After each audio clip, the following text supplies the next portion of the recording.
नीतीश कुमार जी गांजा फूक के सो रहे हैं और बिहार बिल्कुल वहाँ अधिकारी पर अधिकारी कहते हैं जो उनके सरकार में है। कई लोग आरोप लगाते हैं उनके सरकार के कई विधायक जो भाजपा में वो कहते हैं कि नीतीश जी गांजा फूक के सो रहे हैं। तो यही आर्मी के लोग डरने वाले लोग नहीं हैं। आर पार की लड़ाई करने को हम लोग इनसे तैयार हैं। क्या मांगे बता दीजिए थोड़ी प्रमुख। हमारी प्रमुख मांगे हैं दलितों पिछड़ों मुसलमानों पे जो अत्याचार हो रहा है उसको न्याय दिलाने का काम किया जाए। पर जरूरत पड़ी तो बैरिकेडिंग तोड़ने का तो बैरिकेडिंग बिल्कुल। हमारे लोगों का हड्डियां तोड़ी जा रही है, उन पे गोलियां बरसाई जा रही है, उनका हाथ काट दिया जा रहा है। हम लोग बिना अपनी मांगों को पूरा किए हुए नहीं जाने वाले हैं, चाहे एक दिन हो जाए चाहे 2 दिन हो जाए। और रही गेट तोड़ने की बात, ये संविधान में आ सकते हैं हम लोग, वरना गेट तोड़ना हमारे लिए बड़ी बात नहीं है। मतलब इस प्रदेश में रहने वाले सरकार की हिटलरशाही मानसिकता जो है वो अपने चरम सीमा पे है। दलित नहीं है, वो दलितों के भेष में एक सवर्ण है जो सवर्णों से भी खतरनाक उनकी मानसिकता है। किसी ने कहा था कि सड़कें सुनसान हो तो संसद आवारा हो जाते हैं, मतलब सदन आवारा हो जाता है। ये सेम घटना मैं आपको बता रहे हैं कि बिहार में दलित समाज पे लगातार अत्याचार शोषण हो रहा है।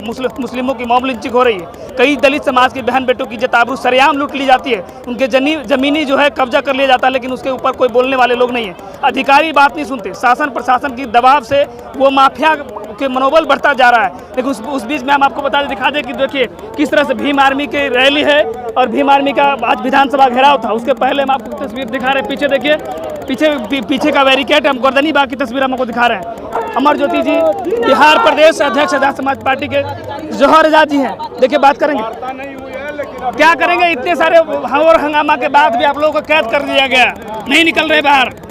कैसे बात रखी जाएगी आप लोग? ये सोचिए कि सरकार किस तरह विफल है और नीतीश कुमार डरे हुए हैं। और यही नहीं, कुव्यवस्था देखिए कि एक तो 4 दीवारी में हमको बंद कर दिया गया। इस भीड़ में किसी तरह की व्यवस्था नहीं है और हजारों कार्यकर्ता दोनों तरफ गेट के बाहर बैठ के धरना दे रहे हैं। ये लोकतंत्र की हत्या है कि 4 दीवारी में बंद कर दिया गया।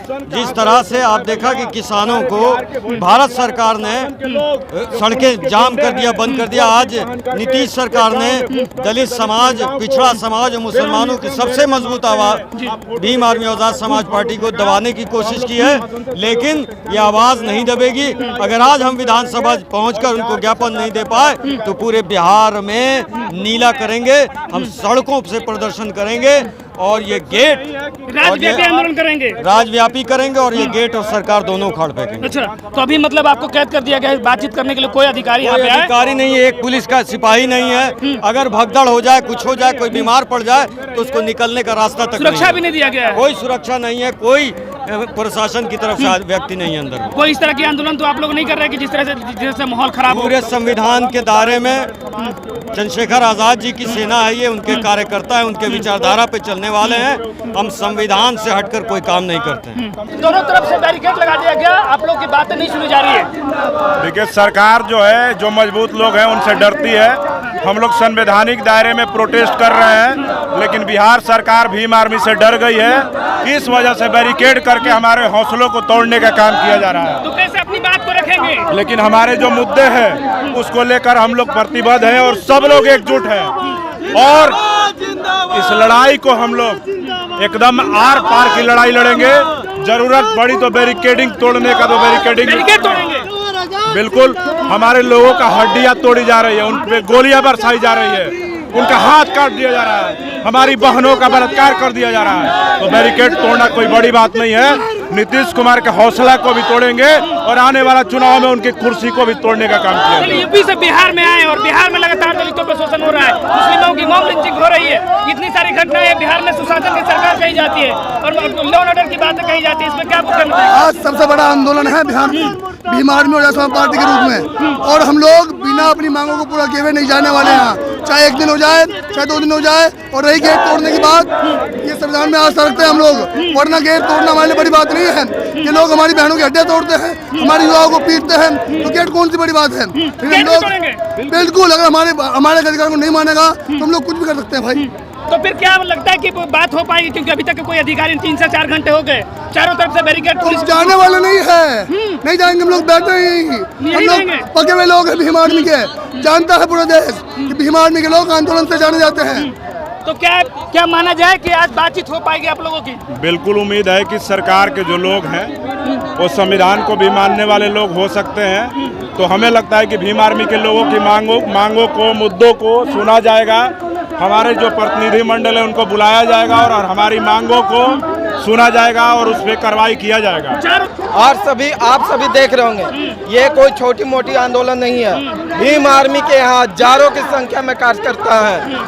इसका संज्ञान लेने हजारों लोगों को सुनने यहाँ पे एक आम अधिकारी भी नहीं आया है। आप समझ सकते हैं कि इस प्रदेश में समानता की लड़ाई लड़ने वाले लोगों की कितनी तवज्जो दी जाती है। इस प्रदेश में आप समझिए कि वो लोग जो अपने न्याय के लिए सरकार से गुहार लगाने आई है, उन लोगों को सुनने के लिए एक अधिकारी तक नहीं आया है। मतलब इस प्रदेश में रहने वाले सरकार की हिटलरशाही मानसिकता जो है वो अपने चरम सीमा पे है। ये दुखदाई है सरकार के लिए, देश के लिए, संविधान के लिए और गरीब गुरबा लोगों के लिए। ऐसे कब तक लड़ते रहेंगे सड़क पर? देखिए, जब तक इस देश में समता, समानता, बंधुता, न्याय, संविधान नियत जो है वो नहीं स्थापित होगा, तब तक हम लड़ते रहेंगे। और लड़ाई कभी व्यर्थ नहीं जाती है। आप सभी को पता होगा, एक व्यक्ति हमारा संविधान संसद भवन में पहुंचे हैं और आप देखिए मुख्य मांग जो गरीबों की होती है, जवानों की होती है, किसानों की होती है, महिलाओं की होती है, उन तमाम मुद्दों पे केवल एक सांसद बोल रहा है और वो माननीय एडवोकेट चंद्रशेखर आजाद रावण है। तो आप समझिए कि लड़ाई लड़ के हम हर जगह से अगर ऐसे 10-20 लोग वैचारिक लोग जो बाबा साहब को मानते हो और सबसे महत्वपूर्ण जो संविधान में विश्वास रखता हो, अगर वो संसद भवन में पहुंच गया तो आप समझिए कि हजारों उन जगह पे बैठे सैकड़ों संसदों पे भारी पड़ेंगे। और इस देश में पुनः जो है, जो हमारे कई महापुरुषों का विजन रहा है कि समता, समानता, बंधुता, सभी को बराबर हक अधिकार मिले, वो स्थापित होगा, वो सुनिश्चित किया जाएगा। नहीं, चिराग पासवान बोलते हैं हम मोदी के हनुमान हैं। चिराग पासवान बोलते हैं कि इस देश में दलितों को अपना रिजर्वेशन छोड़ देना चाहिए, लेकिन खुद रिजर्व सीट से लड़ते हैं। वो दलित नहीं है, वो दलितों के भेष में एक सवर्ण है, जो सवर्णों से भी खतरनाक उनकी मानसिकता है।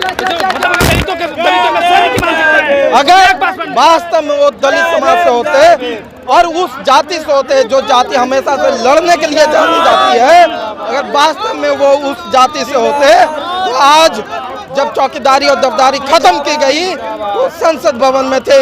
अगर उनकी बातें वहाँ नहीं मानी जाती तो हमारे साथ सड़क पे आ जाते। हम भी पासवान के बेटा हैं, हमारे अंदर भी वही खून है। बार बार आपको बोल रहे हैं पासवान नहीं है, वो पासवान नहीं है। अगर पासवान होते तो आज जो हजारों के पासवान यहाँ आए हैं वो उनके साथ खड़े होते। एक बार चिराग पासवान आवाज आता पूरा पासवान बिहार से चले आते उनके आवाज पे। पासवान नहीं आते हैं, फिर हम आपको करेक्ट करते हैं। वो लोग आते हैं जो इस देश में उस मानसिकता से पीड़ित है, ब्राह्मणवादी मानसिकता से, जो आज भी जातियों में बटे हुए हैं, जो आज भी संविधान को नहीं मानते हैं, जो आज भी बाबा साहब के विचारों को नहीं जानते हैं। वो लोग चिराग पासवान के साथ खड़े होते हैं।